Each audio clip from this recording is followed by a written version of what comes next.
Hi class, we're back here to talk through our chapter 6 related to Piaget. I'd like to now go over each of the different stages that Piaget outlined.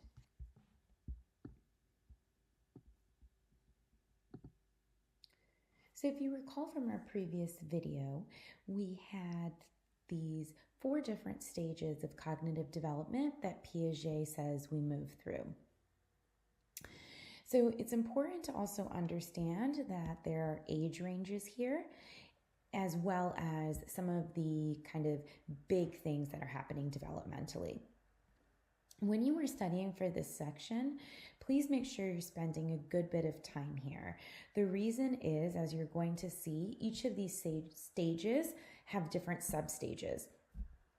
And it's a lot to remember. And on an exam, I wouldn't just simply ask you what happens in the pre-operational stage. I might give you an example of something that a child is doing, and then I would say, what substage of Piaget is this child in, right? So you would really need to know not only the stages, but the substages, and also be able to provide examples for each of those. So the sensory motor stage is our first stage. And if you remember, the age range on there was about 0 to 2. So it's about from birth up until 2 years old. So at the beginning of this stage, newborns have little more than reflexes, right? At the end of that sensory motor stage, 2-year-olds are going to be able to produce complex sensory motor patterns and use primitive symbols. Infants are gaining knowledge of the world from the physical actions that they are performing. And so as they're interacting with the world, they are constructing it. And infants are then coordinating sensory experiences with kind of these physical actions that they are doing. An infant kind of progresses from reflexes to instinct to kind of that symbolic thought as we get kind of to the end of this stage. This stage of development contains 6 substages. So let's take a look at these 6 substages. So the first is our simple reflexes. These are going to be things like rooting or sucking or grasping. If you were to stick a finger by a newborn's lips, they will automatically start that sucking motion. It is innate.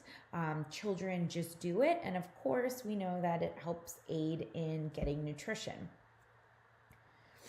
We then have the first habits and primary circular reactions. Here, an infant might like something, so they try to do it again. So they are repeating a body sensation that's first experienced by chance. Maybe they suck their thumb. They like that, so then they continue to do it. Our secondary circular reaction, here our infants are moving more to that object-oriented. Infants are more object-oriented. They're moving beyond kind of that idea of only looking at themselves. So, for example, here by about 4 to 8 months, we're going to see infants cooing. But not just simply cooing, they're cooing to ensure that people stay near them, right? So you start to walk away, baby starts making noise. So what do? We kind of come back. We want to see what's going on with that child. And so the child coos again. So now they're learning that they can engage in behaviors to get other people to behave in ways they want. We have our coordination of secondary circular reaction. Here, this is a significant changes and kind of coordination of schemes and intentionality. Here, an infant might manipulate a stick in order to bring a toy within reach. So they want something. So they're using some other object to bring that object that they want towards them. With our tertiary circular reaction, novelty and curiosity, here things that are new are very intriguing. So now you are learning for the first time an object can be used for multiple things. So a block can fall, it can spin, it can hit another object, it can slide across the ground. There is a whole new set of possibilities for this object that this child always liked. Then we have that internalization of schemes. This is our ability to use primitive symbols. So here, an infant who's never thrown a temper tantrum before sees their playmate doing so. The infant kind of retains that information. 3 days later, infant throws a temper tantrum themselves. So they're seeing it modeled, and then they're sort of behaving in that way sometime thereafter.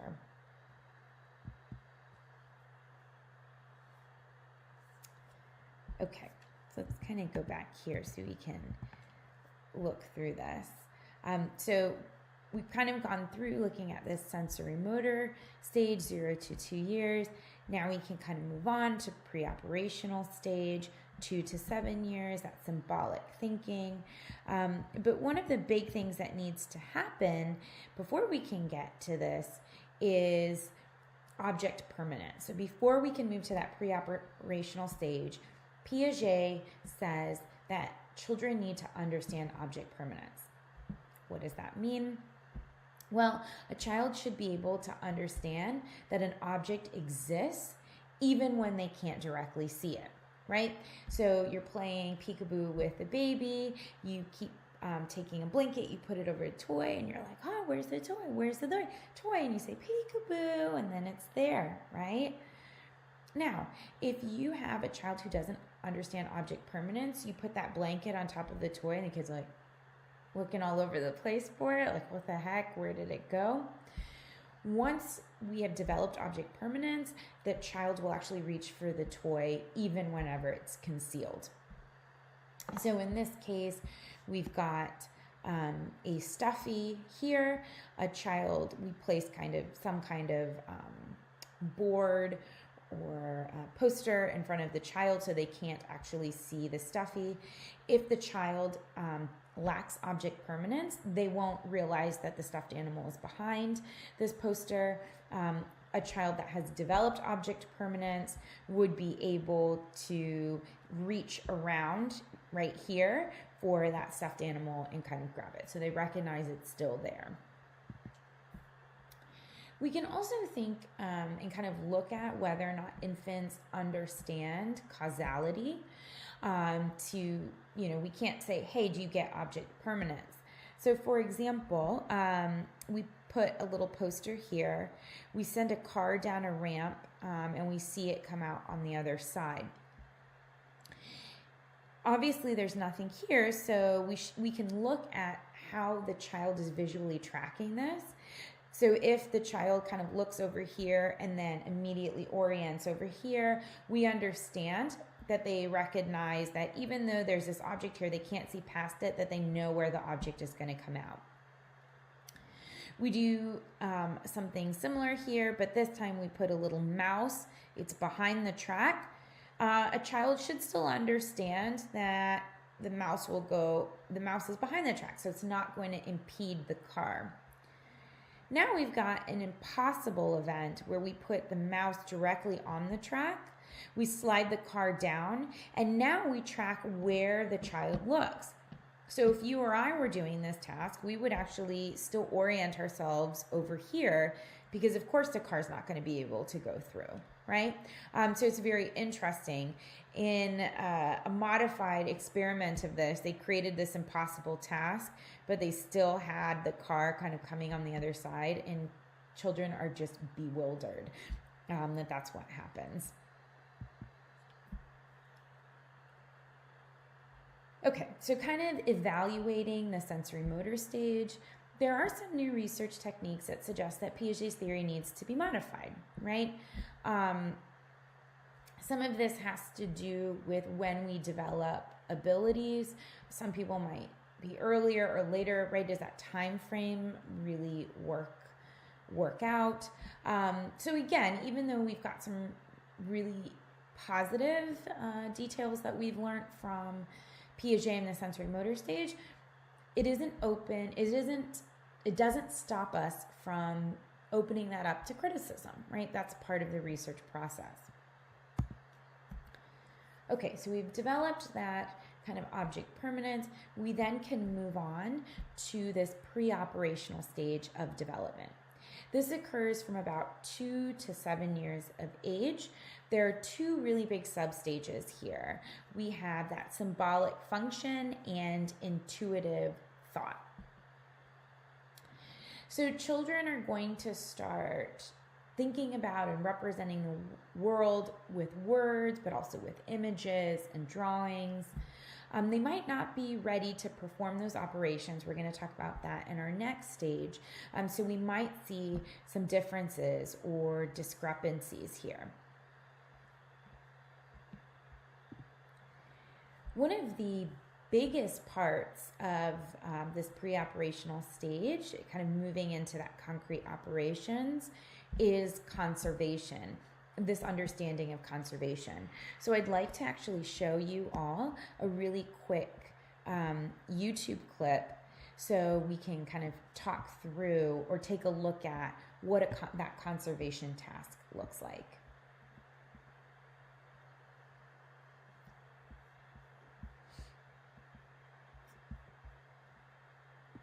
Can you look at these two glasses? Do you think that they have the same amount of juice?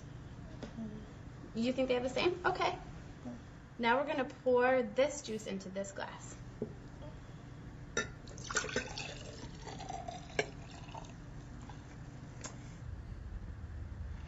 Now, do you think that this glass has more juice, this glass has more juice, or do you think that they have the same amount? That one has more. This one has more, and why do you think that this one has more? Because it's taller. So first we're going to look at these two cups right here. Do you think there's the same amount of juice in this glass as there is in that glass?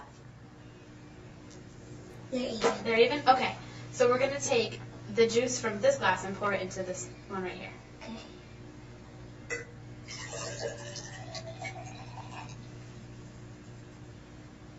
Okay, so now we're going to look at this glass and that one. So do you think that there's more juice in this glass, more juice in this glass, or do you think that they have the same amount? Same amount. Okay, why do you think that they have the same amount? Just because this is skinny doesn't mean it's not the same amount. It has the same amount of juice in it, but this one is just wider and this one's skinnier, but they have the same amount of juice in it.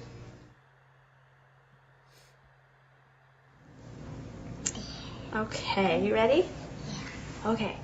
Does this row have more quarters? Does this row have more quarters, or do they have the same? 1, 2, 3. Wait. 1, 2, 3, 4, 5. 1, 2, 3, 4, 5. They're both the same. They're the same? 5, 5. Okay.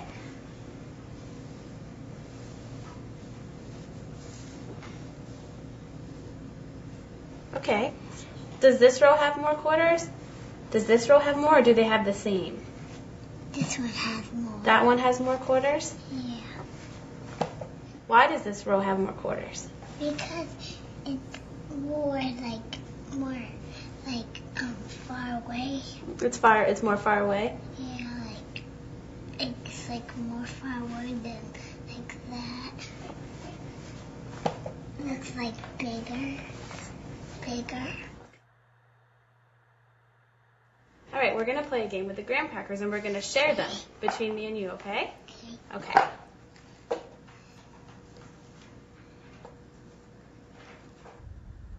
Do you think that we shared those fairly? No. No, why not? Yes, here you have those and I have this one. Well, what if we try this? Okay, can I put this down right there? Okay. Now is it fair? Yeah. Yeah, why is it fair now? Because we both have two. All right.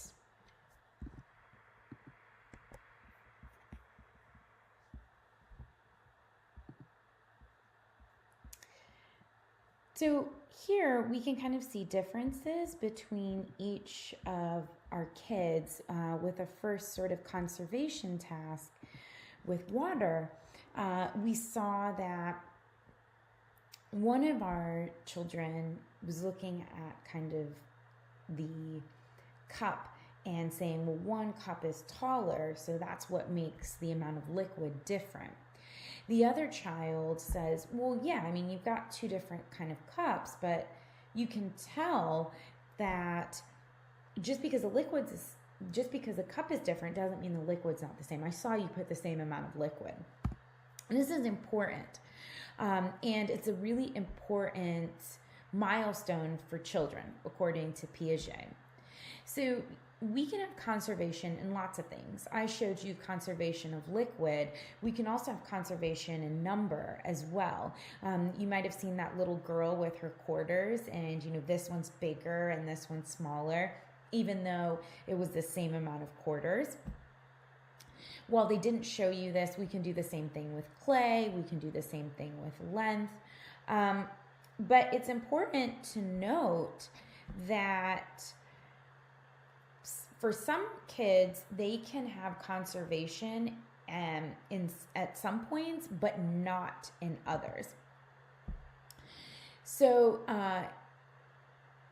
when we think about Piaget and when we think about that development, one of the biggest criticisms has been, well, you learn an activity and it's during a certain period of time, right? And again, you sort of say, okay, but why could a child do conservation of water but not conservation of matter, right? And while the child might understand conservation in one capacity, they may not be able to in another. And this is actually called horizontal décalage. Okay, when we get into that concrete operation, and you saw our differences in children, we had some children who were part of this kind of younger group, and they were in that pre-operational. So remember that little girl who was saying, well, this one has more liquid in it because it's a taller glass, right?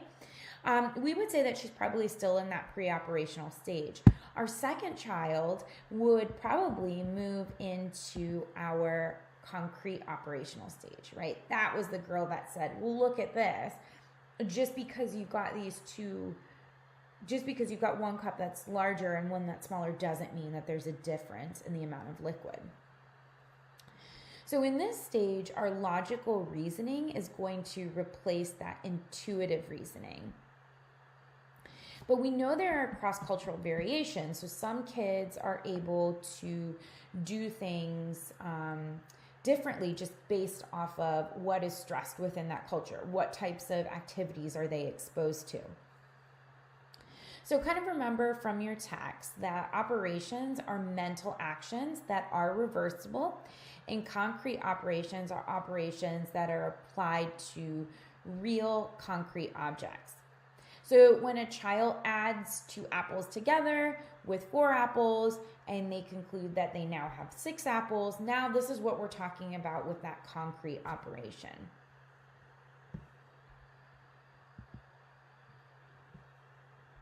Classification is an important ability to have in order to be in this concrete operational thought, right? So let's say you're with your kid, you're talking about a family tree, so you have all this stuff written out, and you're showing them the family tree, and you say, yep, this is my brother. And the kid says, no, it's not, that's my uncle, right? So here, without that understanding, the child is thinking that you can only have one role in the family. But when we get into now this concrete operations, we now understand that one person can be a father, they can be a brother, they can be a grandson. So even though they're only one individual, they can actually have different roles within the family. Okay. Our last stage, according to Piaget, is that formal operational stage. Here, infants are moving beyond these concrete operations, and now our kids able to think far more abstractly. So we're thinking about kind of 11 to 15 years. And so you have a conversation with a kid before, this formal operational stage, and the kid is kind of giving you very logical answers, right? Kind of those very concrete answers as you would expect in that concrete operational stage. But now you get to that formal operational stage and you start to hear things like a kid saying, I began to think about why I was thinking about when I was doing blah, blah, blah, right? So it's a lot more complicated there. I like to just highlight and show you a quick little video before we end this section, kind of showing you the differences in this thought process. I want you to pay specific attention to how these children or adolescents are just responding to the question that's being asked, but also think about their vocabulary and how they're processing the exact same experience. So let's go ahead and take a look.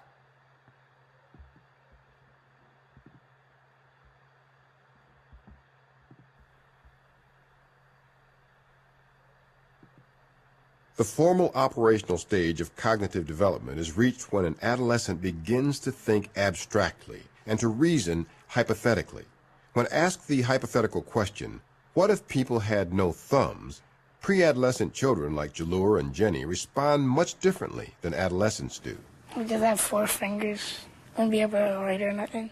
You wouldn't be able to tell a person that they're good and this. That's good. And wouldn't be able to write really good. And you couldn't play thumb wrestling. Adolescents are able to mentally picture this hypothetical situation, contrast it with reality, and produce a variety of conclusions regarding the implications of being without thumbs. Man, I think the whole world would change, kind of. I know a friend of mine who's a lefty, and in 5th grade we were just shooting the breeze one day, and she said, the whole world's made for righties. I said, what are you talking about, the whole world's made for righties? She said, well, door handles all open a certain way, tables are made a certain way, desks in school are all made for righties. You'll notice that when you get in, you can prop your right arm up but not your left one. And sort of for the next week or so I kept my eye out, and she was right. I mean, the whole world is sort of tailored to the majority, the righties. And so I think if we were to lose something as simple but critical as our thumb, the whole world would change. Maybe a bunch of little things, but all those little things would add up to something major, and I think the whole world would be different. Okay, so we're noticing here that our children are responding quite differently, right? Even though they're given the exact same prompt, the words that they're using to describe this experience, but also the complexity in their ideas. And this is really that hallmark of that sort of formal operational period. Okay, so as mentioned, this is kind of the really big chunk of our chapter. So I wanted to make sure that we highlighted it in a video. Please make sure that you're going through, you're taking a look at not only the stages, but again, the sub-stages as well. And as always, if you have any questions, please feel free to reach out to me. I'm more than happy to answer those questions for you. All right, happy studying, and I will hopefully talk to you soon. Have a good one. Bye.